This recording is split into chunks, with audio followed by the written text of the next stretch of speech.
Hello বন্ধুরা, সবাই কেমন আছো?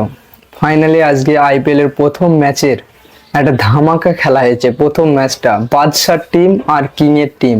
যেহেতু বাদশার টিমকে কিং এর টিম হারিয়ে দিয়েছে, কলকাতাকে নিজের হোম গ্রাউন্ডে আরসিবি 3 বছর পর 22, 23, 24 3 বছর পর ফাইনালি কলকাতাকে হারিয়ে দিয়েছে আরসিবি। এই 3 বছর পর আরসিবি প্রথম কলকাতার সাথে জিতলো।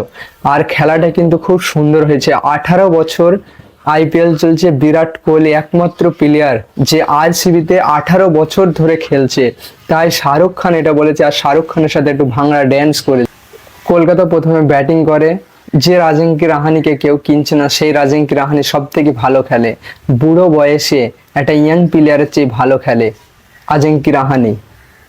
আর ওদিকে ফিল সল্ট কলকাতার ছিল, তাই কলকাতাকে কালকে ধুয়ে দিয়েছে।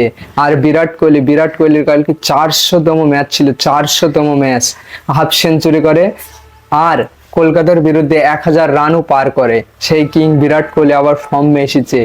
3টি ছক্কা মারে। যে সবাই বলতো যে বিরাট কোহলি ছক্কা মারতে পারে না, সব থেকে বেশি ছক্কা মারেছে বিরাট কোহলি। ফিল সল্ট বরুণ ধাওয়ানকে, যে বোলারকে সবাই ভয় করতো, সেই বোলারকে 1 ওভারে 21 রান মারে। 21 রান, সবাই মুখে হাত গালে হাত, যে বরুণ চক্রবর্তীকে কি করছি।